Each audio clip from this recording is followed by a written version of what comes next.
धन्यवाद। जीवित महान सामर्थी परमेश्वर, हृदय से आपका धन्यवाद करते हैं, इसलिए क्योंकि आपने हमें आज तक हर परिस्थिति में से बचाकर यहां तक पहुंचाया है। प्रभु, आपके वचन में जो लिखा है बिल्कुल सत्य है।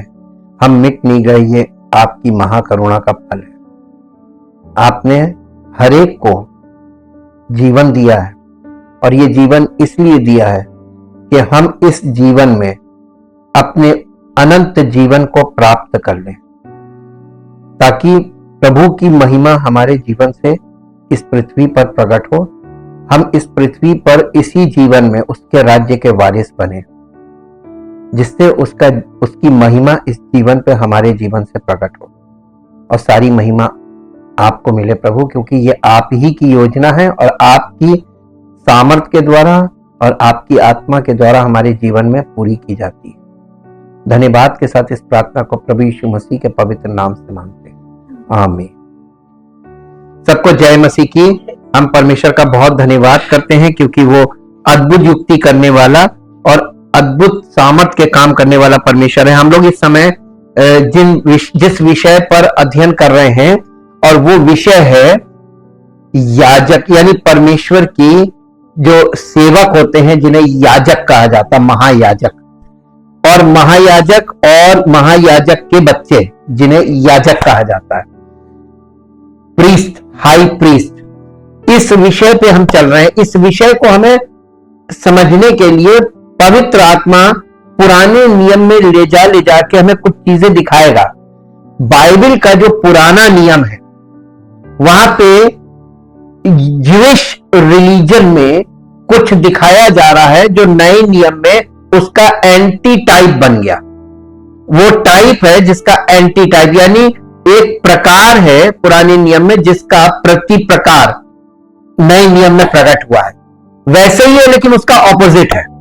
तो वहां पे फिजिकल दिखाया जा रहा है, यहां पे स्पिरिचुअल है, बस इतना अंतर है। तो हम लोग इस विषय को इसलिए समझना जरूरी है क्योंकि इस विषय के बिना हमें उद्धार नहीं मिलेगा। और यीशु मसीह की सेकंड कमिंग से पहले फिर ज्यूइश प्रीस्टहुड फिर से खड़ा होगा, ये याद रखिएगा। और इसलिए हम लोगों को इस विषय को बहुत अच्छी तरीके से समझना है। आज हम गिनती की पुस्तक में मसीह को देखेंगे। गिनती की पुस्तक में मसीह को, जंगल में मसीह ने, यानी जंगल से सबक लेंगे। गिनती की पुस्तक में मसीह, जंगल से हम सबक लेंगे। कलीसिया को बार बार जंगल दिखाया जा रहा, बार बार जंगल दिखाया जा रहा। मालूम क्यों? क्योंकि यीशु मसीह ने वो जंगल में ही तो वो लोग फंसे रह गए थे ना, वहां से नहीं निकल पाए थे। तो यीशु मसीह ने वहीं से इस कार्य को शुरू किया जो नई वाचा में उसने किया है, और वहां से उसने यरदन पार कर ली। यीशु मसीह ने यरदन पार की, इसका मतलब ये नहीं कि हम लोग भी पार हो गए, हम अभी वहीं फंसे। और अभी हम यानी उद्धार प्राप्त करने के बाद, यानी क्रूसीफिक्शन का, लाल समुंदर क्या है? क्रूसीफिक्शन को दिखा रहा है। क्रूसीफिक्शन के बाद लेकिन परमेश्वर के राज्य से पहले फंसे, ये जंगल ही है। और वो मास्टर प्लान है जहां पर हम इस चीज को देख सकते हैं कि हम लोग कहां फंसे, कलीसियाएं कहां फंसी हुई। और इसलिए हम लोग इस चीज को वहां से देखेंगे ताकि हम अपने आप को देख सकें कलीसियाएं कहां हैं। गिनती की किताब में इजराइलियों के वायदा किए गए देश की यात्रा की कहानी जारी है। जैसे हम लोग निर्गमन से देख रहे थे ना, अब वो निर्गमन के बाद आता लेव्य व्यवस्था। लेव्य व्यवस्था में परमेश्वर ने जब इनको 10 आज्ञाएं दी, सब कुछ दिया, तंबू तैयार करवाया, और तंबू तैयार करवा के इनको एक व्यवस्था दे दी, मूसा की व्यवस्था। और लेव्य व्यवस्था में वो मूसा की व्यवस्था का कैसे वो कार्य करेगी, यानी वो टेम्पल का जो छोटा पोर्टेबल सिस्टम था वो था तंबू। उस तंबू के द्वारा ये बताया जा रहा था कि मंदिर व्यवस्था कैसे काम करेगी। और इनने इनको इस चक्र में फंसाया। ये इसलिए क्योंकि परमेश्वर इनसे नाराज हो गया था, लेकिन अनुग्रह के अंतर्गत उसने इनको ये वाली विधि में फंसाया। मालूम कब तक? बिजी कर दिया। ये ठीक वैसे ही है। अगर आप थोड़ा मैच्योरिटी के दृष्टिकोण से देखें तो जो बड़े लोग जब कुछ इंपॉर्टेंट मीटिंग करना हो या कुछ करना हो तो बच्चों को बिजी कैसे करते हैं? उनको कुछ दे देते हैं। ऐसा टास्क दे दो कि उसमें वो बिजी हो जाए, और जब वो बिजी हो जाएंगे तब आप आराम से अपना काम कर सकते हैं। तो परमेश्वर ने इन लोगों को, जो इजराइल की संतान कहलाते हैं यानी इजराइल के बच्चे, इनको बिजी कर दिया था। लेकिन आप ये देखिए, परमेश्वर कुछ ऐसा टैक्टिकल कर रहा था जो आज लोगों ने उसको प्रैक्टिकल बना लिया। ये फॉल्ट, ये प्रैक्टिकल नहीं होना था। ये चीजें केवल एक समय अवधि के लिए दी गई थी, इसीलिए परमेश्वर ने अज्ञानता के समयों को नजरअंदाज किया, और जब उचित समय आया तो उसने सबको मन फिराने की आज्ञा दी, क्योंकि सब लोग इसी में फंस गए। सबका अपना अपना रिलीजियस सिस्टम हो गया। यहां से हम लोग इस चीज को देखेंगे कि यहां पर वो कहानी यानी उनकी यात्रा जारी रहती है। इजरायली अभी अभी मिस्र से निकले थे, लाल समुद्र से होकर चले थे, और उन्हें जंगल में ले जाया गया था। जंगल से वादा किए गए देश तक की उनकी यात्रा में 11 दिन लगने चाहिए थे। मात्र 11 दिन की यात्रा थी, लगने चाहिए थे, लेकिन इसके बजाय उनके अविश्वास और अनाज्ञाकारिता के कारण 40 साल लग गए, फिर भी नहीं पार। Incomplete task.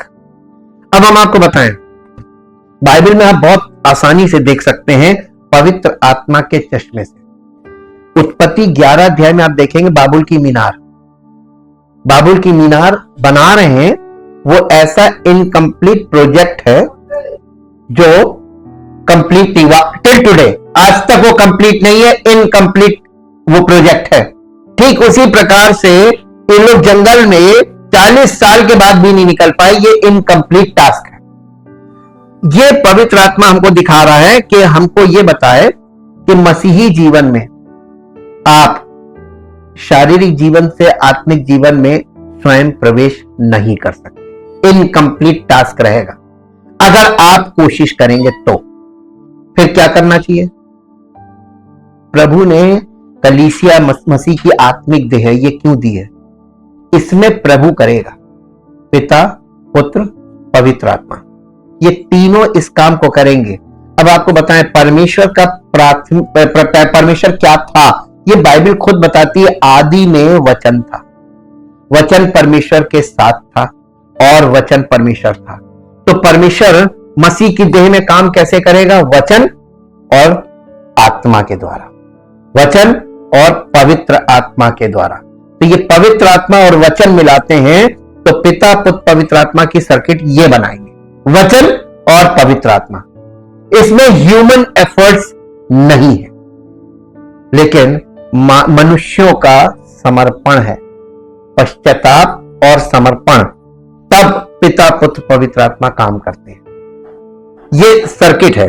तो इसको अगर देखेंगे तो यहां से आप देखेंगे तो ये लोग क्यों अविश्वास देखकर भी विश्वास नहीं कर रहे थे। देखिए, एक होता है अंधविश्वास, बिन देखे, कुछ देखा नहीं है लेकिन हमने विश्वास कर लिया कि हां है, ये अंधविश्वास है। और अविश्वास देखते जा रहे फिर भी विश्वास नहीं कर, यानी वो चीज हम उस चीज को डाइजेस्ट नहीं कर पा रहे कि ये हो कैसे गया, ये होना नहीं चाहिए तो हो कैसे रहा, ये अविश्वास।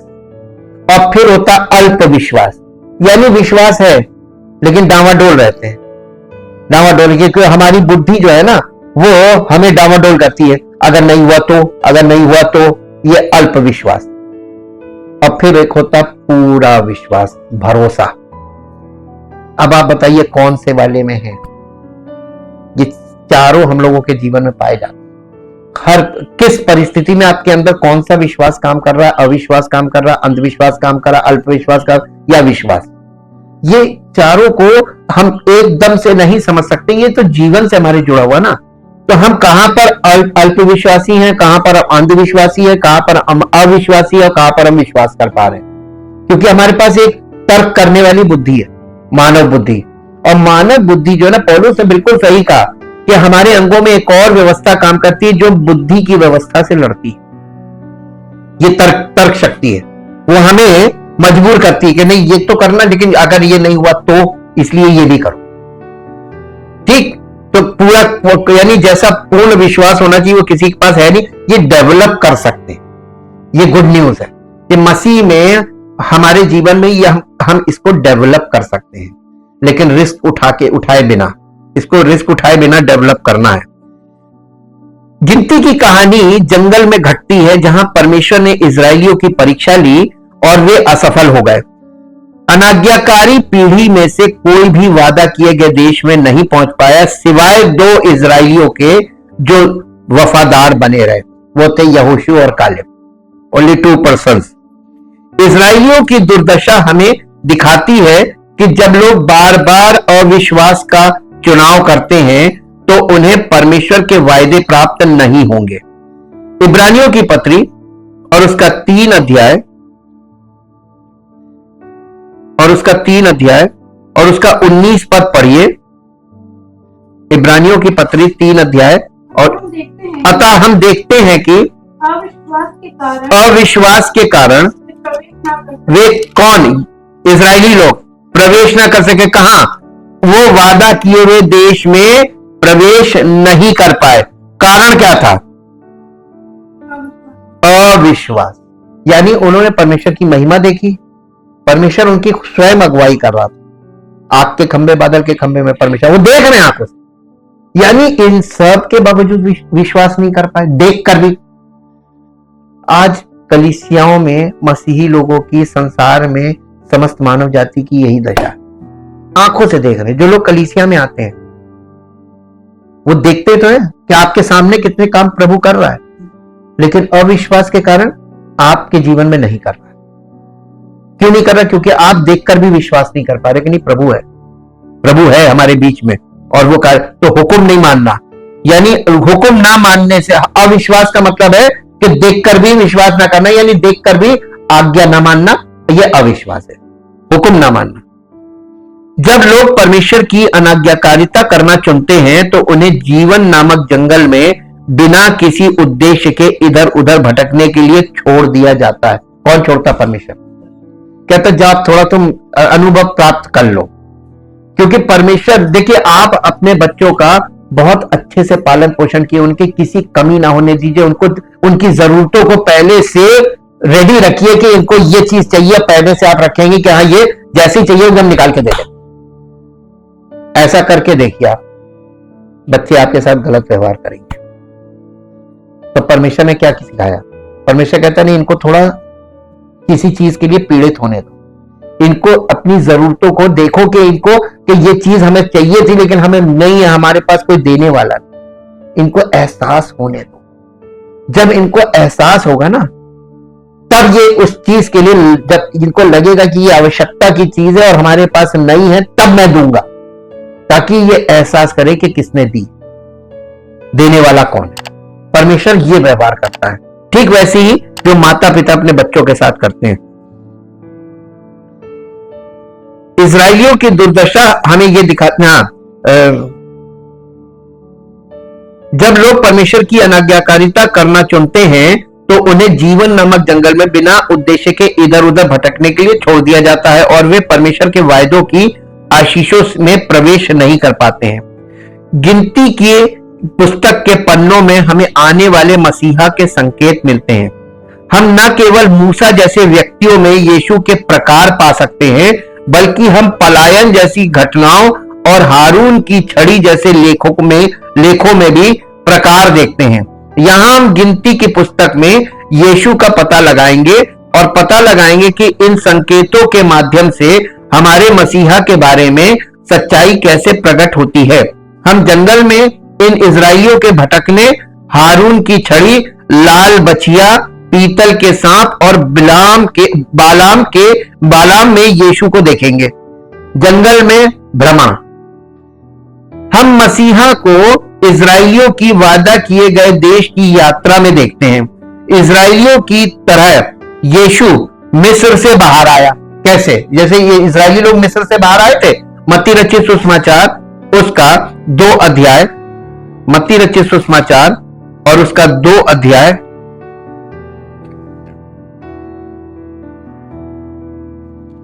और 2 अध्याय का 15 पद पढ़िए। और हेरोदेस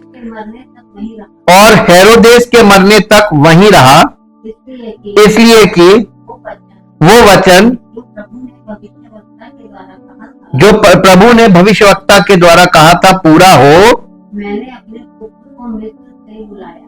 मैंने अपने पुत्र को मिस्र से बुलाया। अब आपको एक बात बताते हैं कि यहाँ पे खास बात, जब इजराइलियों को परमेश्वर वहां से निकाल रहा था 400 साल बाद मिस्र से, तो उनको प्लूरल नहीं कि हम अब्राहम के बच्चों को निकाल रहे हैं, उनको उसने सिंगुलर बोला था। इजराइल को उसने पैलौठा बोला है, सिंगुलर। और जबकि वो एक राष्ट्र था, एक राष्ट्र को परमेश्वर सिंगुलर लेता है। और उसने कहा मैंने अपने पैलौठे को मिस्र से बुलाया, वो फिजिकल था। अब यहां पर देखिए वही चीज स्पिरिचुअल है। यीशु मसीह परमेश्वर का पैलौठा, उसको उसने मिस्र से बुलाया। मिस्र से बुलाने के बाद क्या हुआ, देखिए कहानी वहीं से चल रही है। उसके बाद उसको पानी में से निकाला। मत्ती रचित सुसमाचार 3 अध्याय में आ जाइए, 3 अध्याय का 16 पद पढ़िए।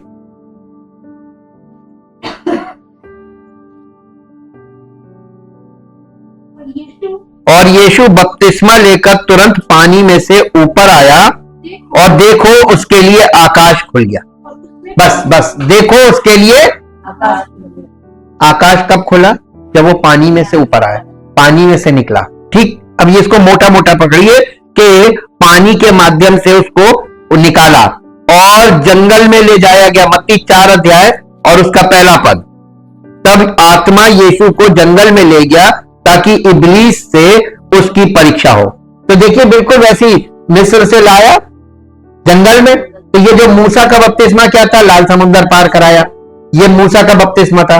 मूसा के बपतिस्मा में ये लोग आ गए जंगल में, लेकिन ये जंगल में घूम रहे हैं। यीशु मसीह ने कहां से शुरुआत की, मिस्र से निकाला जंगल में, और जंगल से फिर यरदन में उसने पानी पार किया, और पानी पार करके जंगल में, फिर जंगल में आया। क्योंकि यरदन के इस पार भी जंगल था और यरदन के इस पार भी जंगल था, उसने फिर जंगल में। और यहां पर जंगल में क्या था, यह कठिन परीक्षा थी, यरदन पार। क्योंकि यहां पे कौन मिलेगा आपको, शैतान कहेगा। असली जो एग्जामिनर है वो यही है। इसकी इस परीक्षा पास करना तो बहुत मुश्किल है ना। तो परमेश्वर ने अपने पुत्र को कहां से शुरुआत की, जहां इजरायली घूम के फंसे थे वहीं से उसने उठाया, जहां शैतान ने 40 दिनों तक उसका परीक्षण किया। लेकिन जहां इजरायली जंगल में अपने परीक्षण में विफल रहे और एक पीढ़ी को वादा किए गए देश में प्रवेश से वंचित कर दिया गया, वहीं यीशु सफल हुए और उन सभी के लिए वायदा किया गया देश खोल दिया जो उनका अनुसरण करेंगे।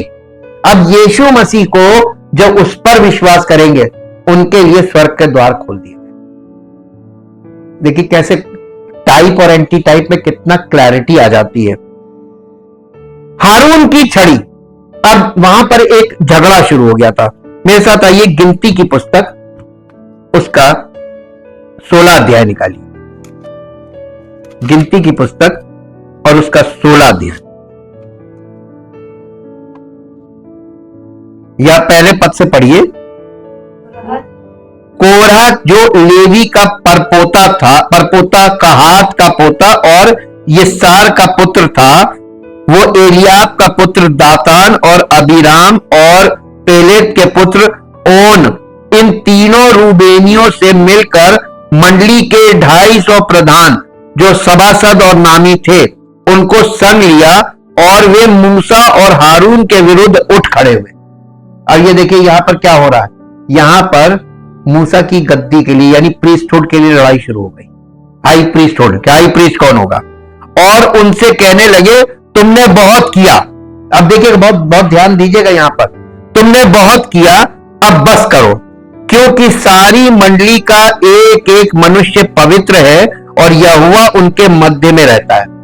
जैसे कि आजकल बहुत से सेवक जो अपने आप को मसीह का सेवक कहते हैं, वो कलीसिया से कहते हैं कि कलीसिया का एक एक व्यक्ति पवित्र है और ये परमेश्वर के बच्चे हैं। किसने ये अनुमति दी कहने? ये विरोधी लोग बोलते थे।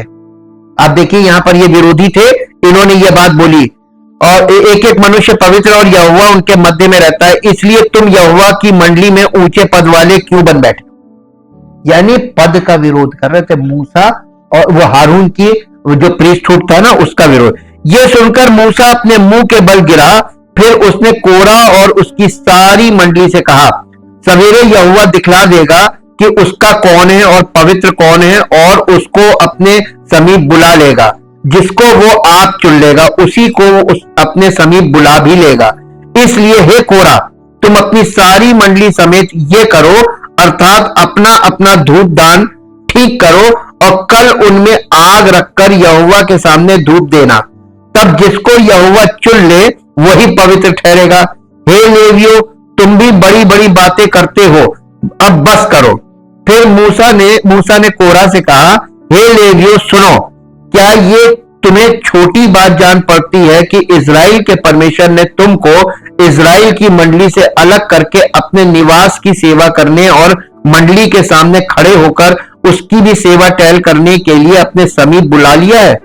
और तुझे और तेरे सब लेवी भाइयों को भी अपने समीप बुला लिया है। फिर भी तुम याजक पद के भी खोजी हो, और इसी कारण तूने अपनी सारी मंडली को यहोवा के विरुद्ध इकट्ठी किया है। हारून कौन है कि तुम उस पर बुड़बुड़ाते हो?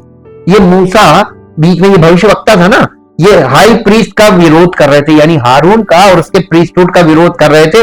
ये रूबेनी वंश के थे, 12 गोत्र थे ना, तो एक गोत्र के लोग इसका विरोध करने। आज देखिए कितना भयानक विरोध है। Who is the true servant of God? ये एक गूढ़ प्रश्न है, यक्ष प्रश्न। बाइबल इसका जवाब देती है, क्योंकि चुनता कौन है? परमेश्वर अपने सेवकों को कौन चुनता है? सो कॉल्ड नहीं हो सकते, स्वयंभू नहीं हो सकते, यानी खुद को कहलाने। तो आप पब्लिक में फेमस होना बहुत आसान बात है। आपके पास पैसा हो और आप प्रचार करवा दीजिए, और ढेर सारे लोग भी आ जाएंगे जब पैसा होगा, और वो ढेर सारे लोग आपको ऊंचा उठा देंगे। ये है बहुत सरल है आजकल। यहां पे हम लोग को ये हारून की छड़ी वाला एक किस्सा आता है, गिनती की पुस्तक। अब 17 अध्याय में देखिए, 17 अध्याय में आते हैं। 17 अध्याय, हारून की छड़ी में कलियां, ये आप देखेंगे तो इसको पढ़िए। तब यहोवा ने मूसा से कहा, इस्राएलियों से बातें करके उनके पूर्वजों के घरानों के अनुसार उनके सब प्रधानों के पास से एक एक छड़ी ले, और उन 12 छड़ियों में से एक एक पर एक एक के मूल पुरुष का नाम लिख, और लेवियों की छड़ी पर हारून का नाम लिख, क्योंकि इस्राएलियों के पूर्वजों के घरानों के एक एक मुख्य पुरुष की एक एक छड़ी होगी, और उन छड़ियों को मिलाप वाले तंबू में, हाँ, यानी जो वाचा का संदूक था ना, उसके आगे जहां मैं तुम लोगों से मिला करता हूं रख दे, और जिस पुरुष को मैं चुनूंगा उसकी छड़ी में कलियां फूट निकलेंगी, और इजरायली जो तुम पर बुड़बुड़ाते रहते हैं वो बुड़बुड़ाना मैं उन अपने ऊपर से दूर करूंगा। और अतः मूसा ने इजरायलियों से यह बात कही, और उनके सब प्रधानों ने अपने अपने लिए अपने अपने पूर्वजों के घरानों के अनुसार एक एक छड़ी उसे दी। इस प्रकार 12 छड़ियां हुई। उनकी छड़ियों में हारून की भी छड़ी थी। उन छड़ियों को मूसा ने साक्षी पत्र के तंबू में यहोवा के सामने रख दिया। दूसरे दिन मूसा साक्षी पत्र के तंबू में गया तो क्या देखा कि हारून की छड़ी जो लेवी के घराने के लिए थी उसमें कलियां फूट निकली, अर्थात उसमें कलियां लगी और फूल भी खिले और पके बादाम भी लगे। तब मूसा उन सब छड़ियों को यहोवा के सामने से निकालकर सब इजराइलियों के पास ले गया, और उन्होंने अपनी अपनी छड़ी पहचान कर ले ली। फिर यहोवा ने मूसा से कहा, हारून की छड़ी को साक्षी पत्र के सामने फिर धर दे, और कि ये उन दंगा करने वालों के लिए एक निशान बनकर रखी रहे, कि तू उनका बुड़बुड़ाना जो मेरे विरुद्ध होता रहता है भविष्य में रोके रखे, ऐसा ना हो कि वे मर जाएं। और मूसा ने यहोवा की इस आज्ञा के अनुसार किया। और देखिए यहां पर वो छड़ी किसके नाम की छड़ी जो है परमेश्वर ने एक्सेप्ट की थी? हारून के नाम की छड़ी। जंगल में इजराइलियों के समय के दौरान कोरा नामक एक लेवी और उसके अनुयायियों ने सोचा कि मूसा और हारून के पास बहुत ज्यादा शक्ति है और उन्होंने मूसा के खिलाफ साजिश रची। उनके विद्रोह के कारण परमेश्वर ने धरती को खोल दिया और उन्हें निगल लिया। धरती ने उन्हें निगल लिया, इसमें आपको मिलेगा, आप घर में पढ़िएगा। और धरती ने उन्हें निगल लिया। हालांकि परमेश्वर की चेतावनी ने विद्रोह को समाप्त नहीं किया, अन्य जातीय नेता भी इसमें शामिल हो गए। जवाब में परमेश्वर ने एक महामारी भेजी जिसने 14,700 इजरायलियों को मार डाला, लेकिन इससे भी विद्रोह नहीं रुका। अंत में परमेश्वर ने हारून की लाठी का उपयोग करके इजराइल के अगुओं की पुष्टि करके अशांति को पूरी तरह से समाप्त कर दिया। मूसा ने इजराइल के 12 गोत्रों के प्रत्येक अगुए से एक छड़ी ली। प्रत्येक अगुए का नाम एक छड़ी पर लिखा गया था। हारून का नाम लेवी के गोत्र की छड़ी पर लिखा गया था। छड़ी को वाचा के संदूक के सामने तंबू में रखा गया और रात भर वहीं छोड़ दिया गया। परमेश्वर ने मूसा को निर्देश दिया कि मेरे चुने हुए व्यक्ति की छड़ी में अंकुर निकलेंगे और मैं इजराइलियों द्वारा तुम्हारे विरुद्ध लगातार होने वाली इस शिकायत से छुटकारा पाऊंगा। गिनती 17 अध्याय के 5 पद में यह बात लिखी हुई है। मूसा और हारून के विरुद्ध शिकायत बंद हो गई। हारून की लाठी ने मसीह के बारे में सच्चाई कैसे उजागर की। अब देखिए इसका एंटी टाइप देखने। हारून की छड़ी की तरह यीशु मसीह भी एक जीवित शाखा थी जो एक ऐसी जड़ से निकली जो मृत प्रतीत होती थी, यानी मरी हुई। अब इसको निकाल लीजिए यशाया नबी की पुस्तक, यशाया की पुस्तक और उसका 11 अध्याय, यशाया उसका 11 अध्याय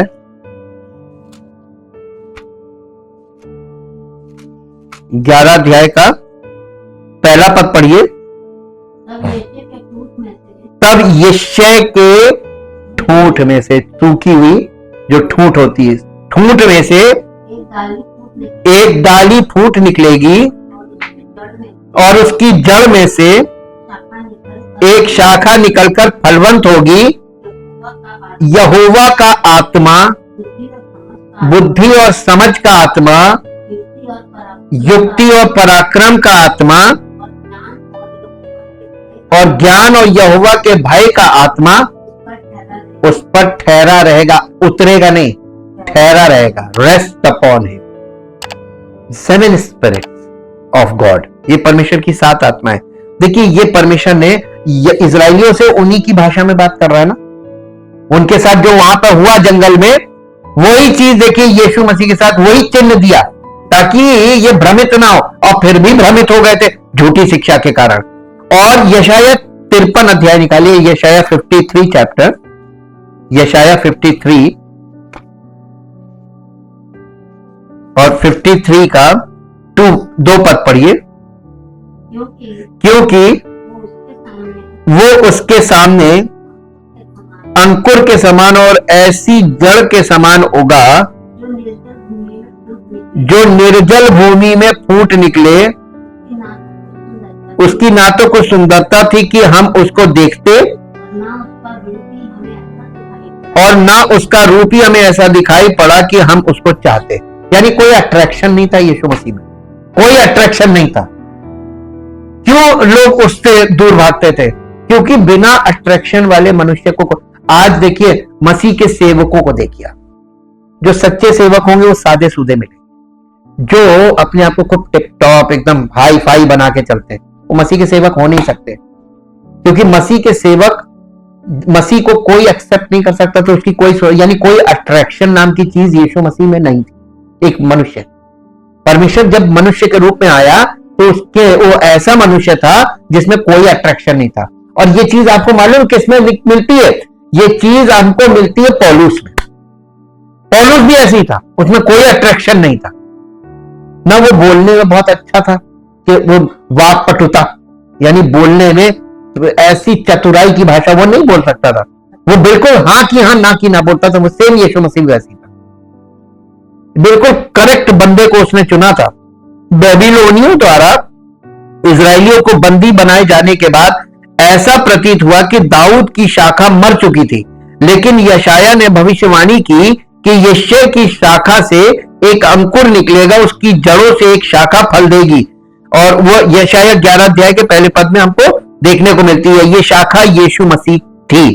जिस तरह हारून की छड़ी को जीवित पेड़ से काटा गया था, उसी तरह परमेश्वर के पुत्र यीशु को भी काटा गया, उसे मार दिया गया। लेकिन हारून की छड़ी की तरह जिसने जीवन को जन्म दिया, यीशु ने प्रकृति के सभी नियमों को चुनौती दी और पुनर्जीवित हो गया। इसने पूरे नेचुरल सिस्टम को ही चैलेंज कर दिया कि मृत्यु के बाद भी जीवन दिखा दिया, और ये कोई नहीं कर सकता, ये परमेश्वर के अलावा कोई नहीं कर सकता। हारून की छड़ी के पुनरुत्थान ने यह घोषित किया कि परमेश्वर ने किसे चुना है। इसी तरह यीशु के पुनरुत्थान ने इस विवाद को सुलझा दिया कि क्या यीशु परमेश्वर का चुना हुआ व्यक्ति है। अंत में छड़ी में कलियां आने के बाद उसे प्रभु की उपस्थिति में रखा गया। इसी तरह यीशु के पुनरुत्थान के बाद वो अपने पिता की उपस्थिति में वापस चला गया। देखिए पूरी कहानी आपको वहीं पे दिखाई जा रही। अब लाल बछिया, गिनती की पुस्तक 19 अध्याय, लाल बछिया। अब इस लाल बछिया को समझने के लिए हम लोग को फिर नए नियम में भी एक जगह जाएंगे। लाल बछिया पहले गिनती की पुस्तक 19 अध्याय में चलें। गिनती की पुस्तक 19 अध्याय, 19 अध्याय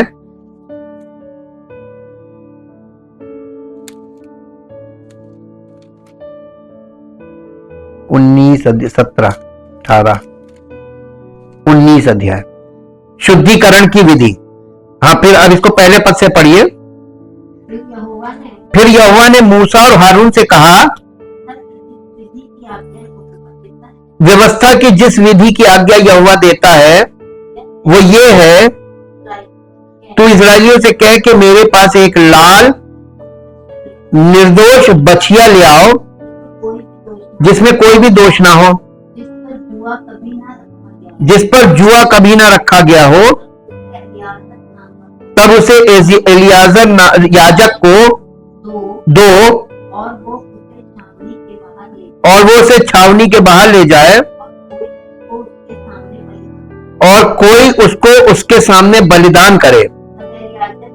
तब एलियाजर याजक अपनी उंगली से उसका कुछ लहू लेकर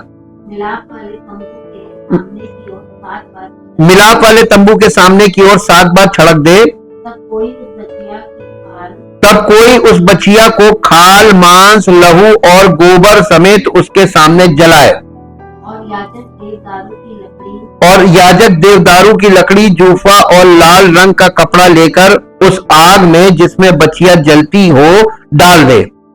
तब वो अपने वस्त्र धोए और स्नान करे, इसके बाद छावनी में आए, परंतु सांझ तक अशुद्ध रहे।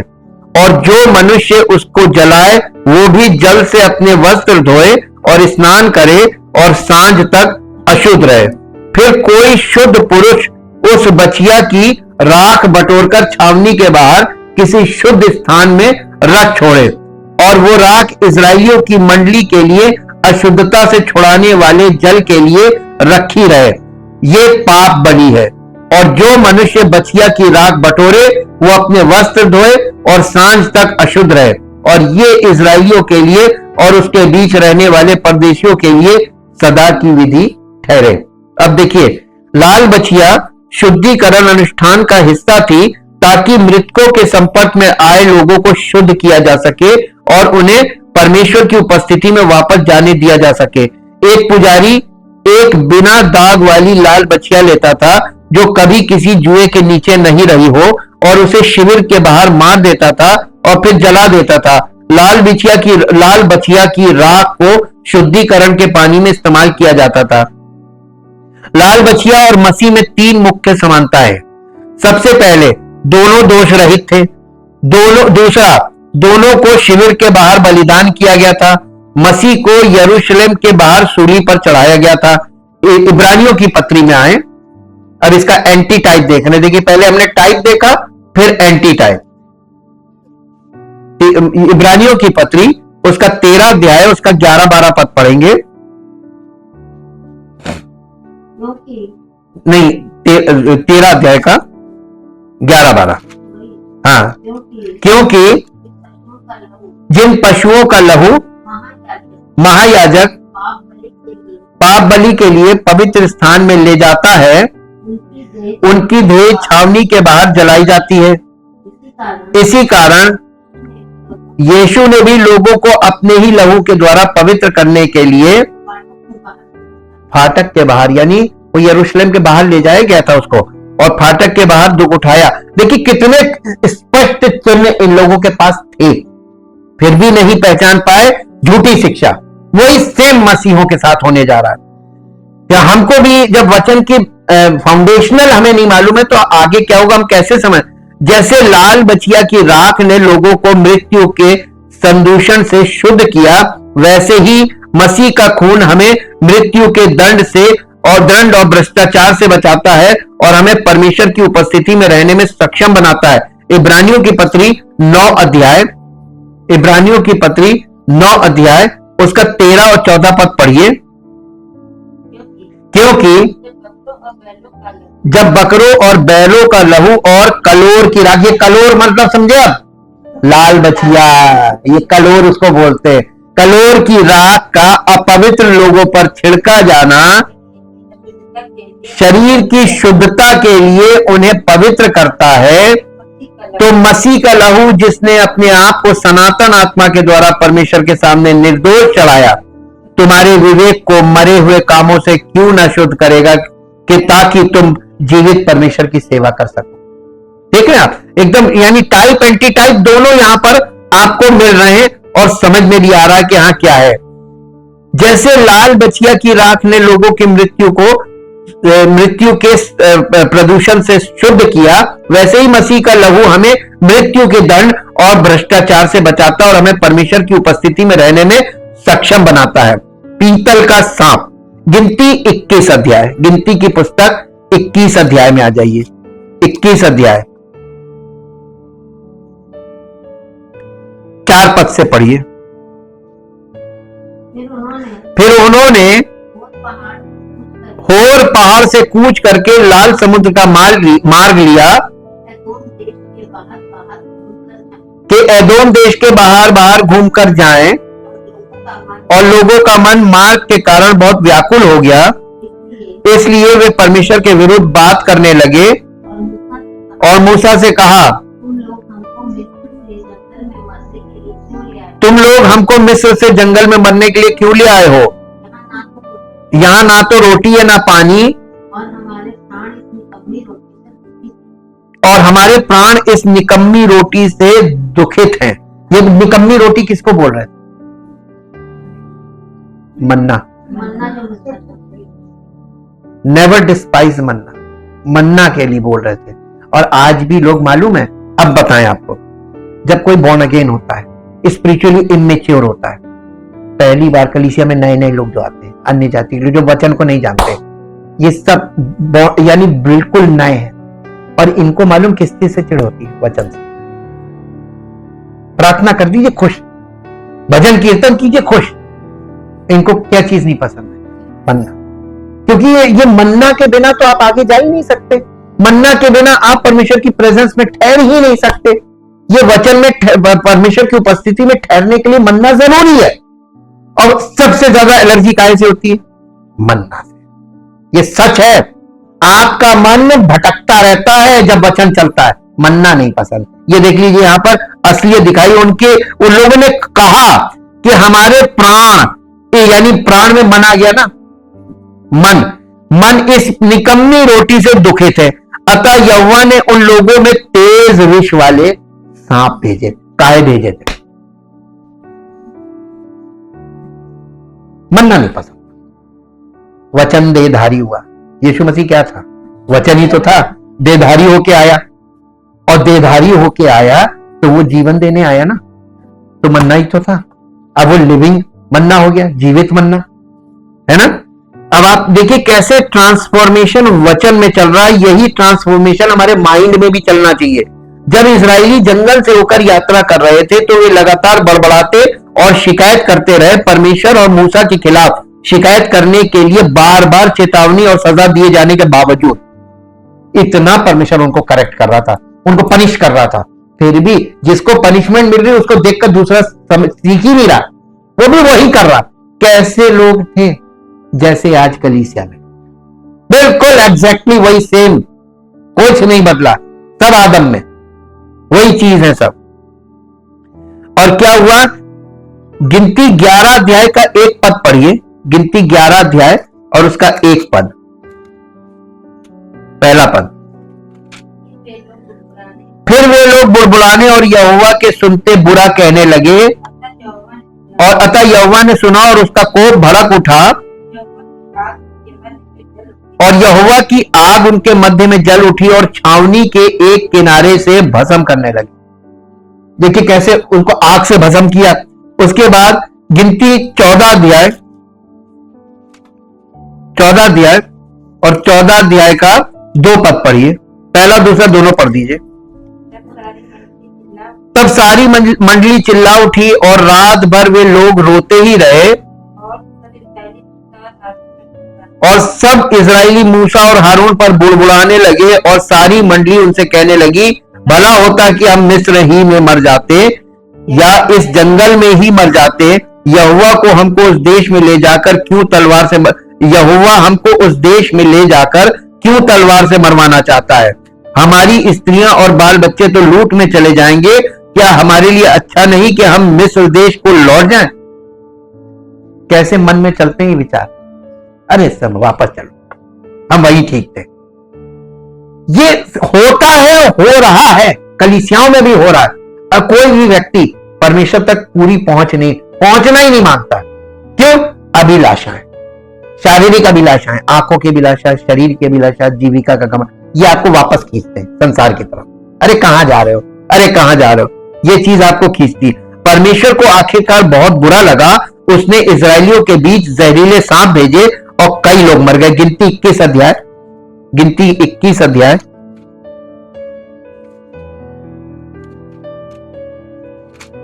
इक्कीस अध्याय का 6 पद पढ़िए।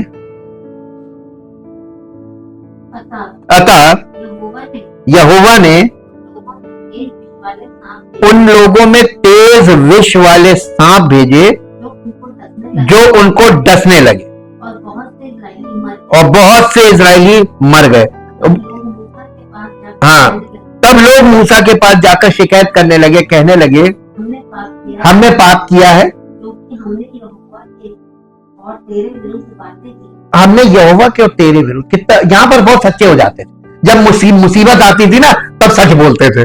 देखिए इंसान कब सच बोलता है? जब तक 3rd डिग्री ना पड़े तब तक सच नहीं निकलेगा। 3rd डिग्री आता तब कहते हैं हाँ हमने पाप किया, हाँ हमने। ऐसे तो अपने आप को धर्मी, हमसे बड़ा कोई धर्मी नहीं। तो परमेश्वर भी बहुत बुद्धिमान है ना, वो सच हमारे मुंह से सच निकलवाएगा। और लिखा हुआ है कि परमेश्वर को आखिरकार बहुत बुरा लगा, उसने इजरायलियों के बीच जहरीले सांप भेजे और कई लोग मर गए। परमेश्वर का न्याय और दया अविभाज्य है, यानी दोनों साथ साथ चलती है। दया भी चलती है और न्याय भी चलता है। दया और न्याय, परमेश्वर दया करता है, न्याय भी करता है, दया करता है, न्याय भी करता है। जब आप एक को देखेंगे तो आपको दूसरा भी मिल जाएगा। जब आप दया को देखेंगे तो न्याय भी मिलेगा, और जब न्याय देखेंगे तो दया भी मिलेगी। दोनों चीजें साथ साथ। हालांकि परमेश्वर ने इजराइल के विरुद्ध न्याय के रूप में सांपों को भेजा था, लेकिन उसने उन्हें इससे बचने का एक रास्ता भी दिया। जब वो न्याय करता था तो दया का एक रास्ता बना देता था। कैसे? अब जो विश्वास करे उसके लिए दया, जो ना विश्वास करे उसके लिए न्याय। अब आप घर में जाके रोमियो 2 अध्याय पढ़िएगा, उसमें आपको यही पौलुस बता रहा है कि उसकी दया भी है और उसका न्याय भी है। न्याय से बचोगे तो दया, और दया से बचना चाहोगे तो न्याय। आप बच नहीं सकते कहीं, दोनों में से एक साइड आपको जाना है। लेकिन उसने बचने का एक रास्ता दिया। यहां उसने मूसा से कहा, एक सांप बनाओ और उसे एक खंबे पर लटका दो, जो कोई भी काटा हुआ सांप का काटा हुआ उसको उसे देख सकता है और जीवित रह सकता है। इसलिए मूसा ने एक पीतल का सांप बनाया और उसे एक खंबे पर लटका दिया। फिर जब किसी को सांप ने काटा और उसने पीतल के सांप को देखा तो वो जीवित हो गया। 21 अध्याय का 8 और 9 पद पढ़िए। 21 अध्याय का 8 और 9 पद। यहोवा ने मूसा से कहा, एक तेज विष वाले सांप की प्रतिमा बनवाकर खंभे पर लटका। तब जो सांप से डसा हुआ उसको देख ले वो जीवित बचेगा। अतः मूसा ने पीतल का एक सांप बनवाकर खंभे पर लटकाया। तब सांप के डसे हुओं में से जिसने उस पीतल के सांप की ओर देखा वो जीवित बच गया। अब देखिए परमेश्वर ने ये क्या किया, आपको कुछ समझ में नहीं आया है तो मूर्खता ही का काम ना। इसमें क्या चीज बताइए, ना कोई जादू, ना कोई टोना, ना दुआ, ना प्रार्थना, कुछ भी तो नहीं किया। जो लोग देखते थे वो बच जाते थे। तो इसमें क्या लॉजिक, आप बताइए, लॉजिक लगा के दिखाइए। लगी कोई लॉजिक? नहीं लगी ना। अब ठीक है, इसी का एंटी टाइप में जाएंगे, वहां भी लॉजिक मत लगाइएगा। क्योंकि परमेश्वर पवित्र है इसलिए उसे हमारे पाप यानी न्याय से निपटना चाहिए। क्योंकि वो प्रेम है इसलिए वो हमें दया प्रदान करना चुनता है। अब देखिए पीतल के सांप ने मसीह के बारे में सत्य कैसे प्रकट किया। जैसे मूसा ने जंगल में, अब निकालिए यूहन्ना रचित सुसमाचार 3 अध्याय, यूहन्ना रचित सुसमाचार 3 अध्याय, मिला? यूहन्ना रचित सुसमाचार 3 अध्याय, और 3 अध्याय में बड़ी आसानी से आपको दिख जाएगा। 3 अध्याय और उसका 14 और 15 पद पढ़िए। और जिस रीति से मूसा ने जंगल में सांप को ऊंचे पर चढ़ाया, उसी रीति से अवश्य है कि मनुष्य का पुत्र भी ऊंचे पर चढ़ाया जाए, ताकि जो कोई उस पर विश्वास करे वो अनंत जीवन पाया। बताइए लॉजिक लगा लीजिए इसमें। वहां सांप का जहर बेअसर हो गया उस पीतल के सांप को देखकर, तो असली तो प्रभु यीशु मसीह है। उसको देखकर तो आपकी जिंदगी के सारे जहर खत्म हो जाएंगे। प्राण रनाशक विष कभी काम नहीं करेगा।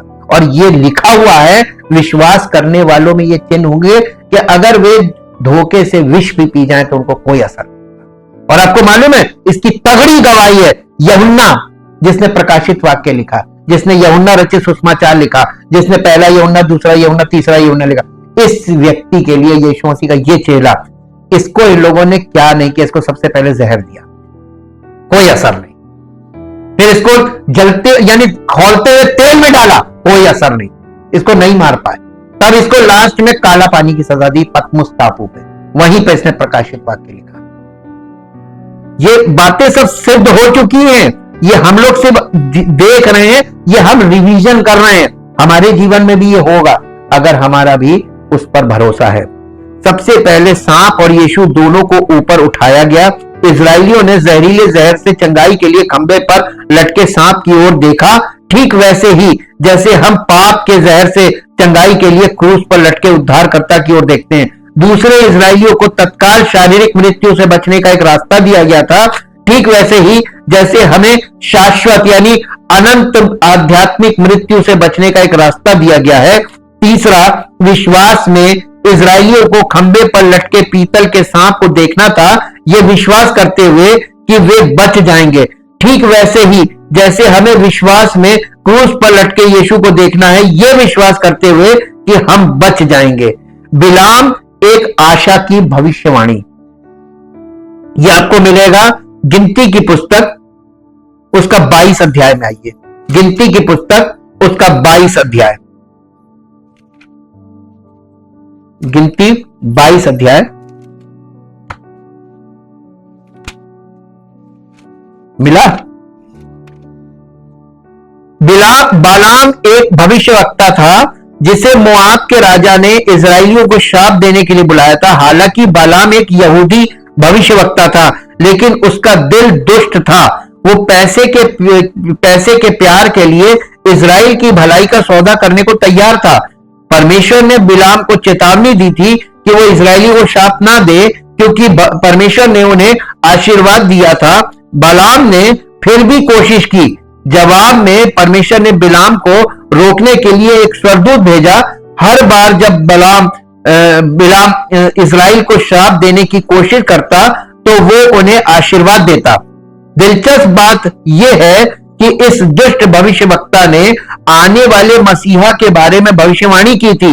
उसने कहा, मैं उसे देखता हूं लेकिन अभी नहीं, मैं उसे देखता हूं लेकिन निकट नहीं। याकूब से एक सितारा निकलेगा, इजराइल से एक राजदंड उठेगा।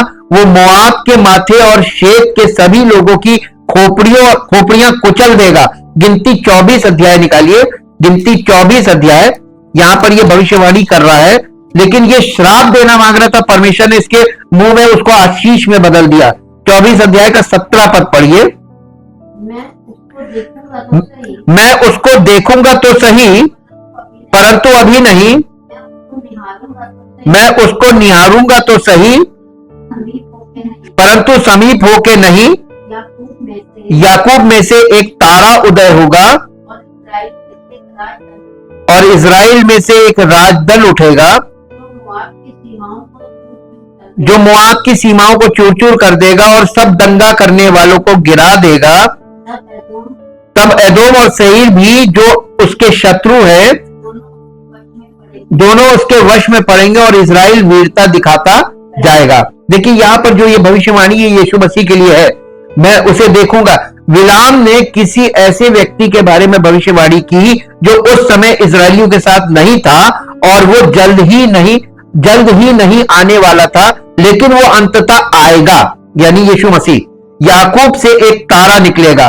तारा लंबे समय से शक्ति का प्रतीक रहा है। बालाम ने आने वाले शासक का संकेत दिया और कहां से? याकूब से। कहां से निकलेगा? याकूब से। यीशु याकूब का वंशज था।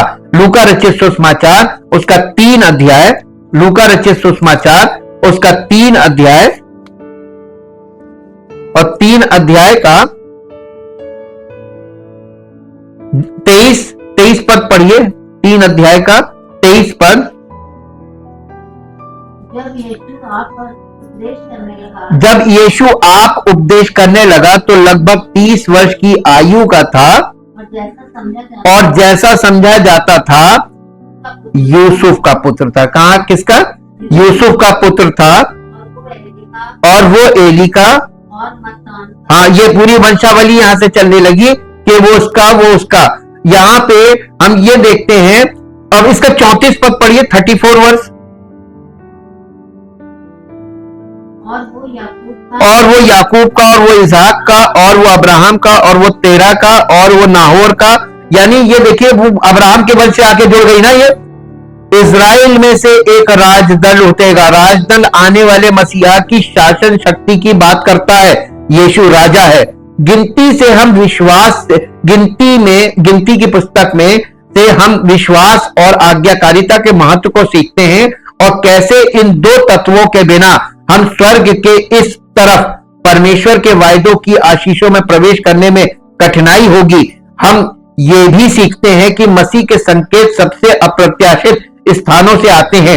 एक छड़ी, एक लाल बछिया, एक पीतल का सांप और एक दुष्ट भविष्यवक्ता। प्रत्येक आने वाले मसीहा के बारे में एक सच्चाई को प्रकट करता है और हमें उसके पक्ष में करीब लाता है। जब हम परमेश्वर के वचन में ऐतिहासिक पुस्तकों में पवित्र आत्मा के लेंस में देखते हैं तो हमको मसीह दिखाई देता है। इस पूरी पुस्तक का केंद्र मालूम है? प्रभु यीशु मसीह है। हमारे जीवन का केंद्र कौन होना चाहिए? प्रभु यीशु मसीह। परमपिता परमेश्वर, हम आपका दिल से धन्यवाद करते हैं और एक ही चीज आपसे मांगते हैं कि हम सबके जीवन में, हमारे हृदय में, हमारे विचारों में यीशु मसीह केंद्र हो जाए। हमारी हर बात का जवाब उसी में पूरा मिलेगा। हमारी हर समस्या का समाधान हमें उसी में मिलेगा।